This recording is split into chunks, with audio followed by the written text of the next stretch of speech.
Salut à tous et bienvenue. Dans cette vidéo, nous allons montrer comment calculer l'intégrale de Wallis. Donc c'est l'intégrale de 0 à pi sur 2 de cosinus de x à la puissance n dx. Ici, n est un entier qui est supérieur ou égal à 0. Alors une autre formule de cette intégrale est donnée par l'intégrale de 0 à pi sur 2 de sinus de x à la puissance n dx. Alors pour passer de la première formule à la deuxième formule, tout ce qu'on va faire, c'est un changement de variable en posant t égale à pi sur 2 moins x. On va appeler cette intégrale Wn. Alors on va d'abord calculer W0, ensuite W1, et finalement on va déterminer Wn pour n supérieur ou égal à 2. Alors tout de suite on va commencer avec W0. W0 est égal à l'intégrale de 0 à pi sur 2 de 1 dx, ce qui est donc égal à x pris entre 0 et pi sur 2, ce qui va nous donner pi sur 2. Alors maintenant on va passer à W1. W1 est égal à l'intégrale de 0 à pi sur 2 de cosinus de x dx. Une primitive de cosinus de x est donnée par sinus de x. Donc on va prendre sinus de x entre 0 et pi sur 2, ce qui va nous donner 1. Alors à partir de maintenant, on va supposer que n est supérieur ou égal à 2. Et on va réécrire cosinus de x à la puissance n comme étant cosinus de x à la puissance n moins 1 multiplié par cosinus de x, et remarquer que cosinus de x est la dérivée de sinus de x. À partir de là, nous allons intégrer par partie. Donc, on va avoir cosinus de x à la puissance n-1 multiplié par sinus de x, pris entre 0 et pi sur 2, moins l'intégrale de 0 à pi sur 2 de sinus de x, multiplié par la différentielle de cosinus de x à la puissance n-1. Alors, cosinus de x à la puissance n-1 multiplié par sinus de x, pris entre 0 et pi sur 2, ça va nous donner 0.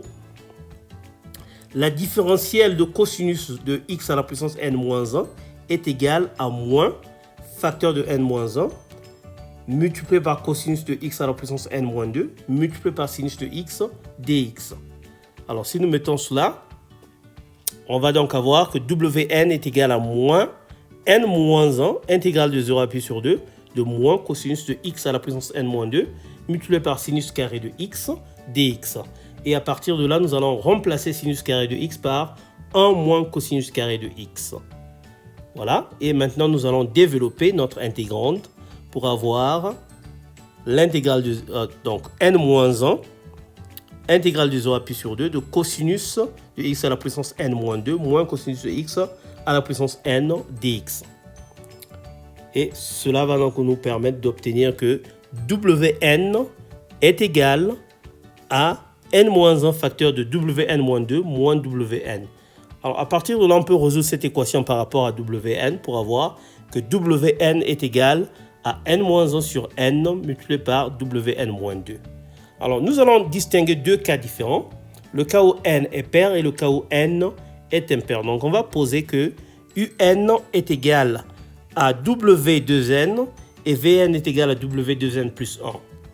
Alors, on va remarquer que Un et Vn vont satisfaire les relations suivantes. Un est égal à 2n-1 sur 2n multiplié par Un-1 avec U0 égal à pi sur 2. Et Vn est égal à 2n sur 2n plus 1 multiplié par Vn-1 avec V0 égal à 1. Alors, maintenant, nous allons exprimer Un et Vn en fonction de n. On va commencer avec Un.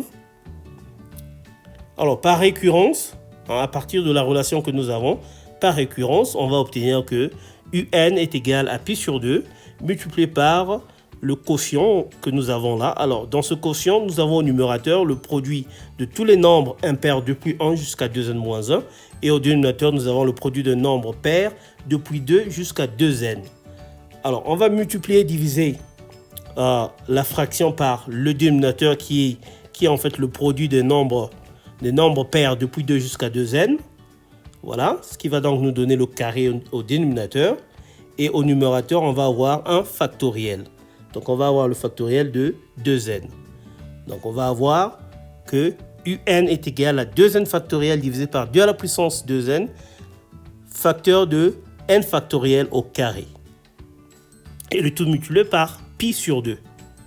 Alors, maintenant, on va passer à Vn. Alors, pour Vn, on va commencer avec notre relation. Et on va, par récurrence, montrer que Vn peut s'écrire comme étant ce rapport-ci. Alors, au numérateur, nous avons le produit des nombres pairs depuis 2 jusqu'à 2n. Et au dénominateur, nous avons le produit de nombres impairs depuis 1 jusqu'à 2n plus 1. Alors, on va multiplier et diviser notre fraction par le numérateur, qui est le produit de nombres pairs depuis 2 jusqu'à 2n. Et voilà ce que nous allons obtenir. Le numérateur, on va avoir le carré. Et au dénominateur, on va avoir le factoriel de 2n plus 1. Donc après simplification, nous obtenons 2 à la puissance 2n multiplié par n factoriel au carré, le tout divisé par 2n plus 1 factoriel. Donc, nous venons de montrer qu'en fait, l'intégrale de 0 à pi sur 2 de cosinus de x à la puissance 2n dx est égale à 2n factoriel divisé par 2 à la puissance 2n facteur de n factoriel au carré, le tout multiplié par pi sur 2, et l'intégrale de 0 à pi sur 2 de cosinus à la puissance 2n plus 1 de x dx est égale à 2 à la puissance 2n facteur de n factoriel au carré, le tout divisé par 2n plus 1 factoriel. Voilà, nous sommes arrivés à la fin de notre vidéo. Merci d'avoir suivi jusqu'à la fin. Pensez à vous abonner, à liker, à partager, à commenter. Et moi, je vous retrouve très bientôt. Ciao!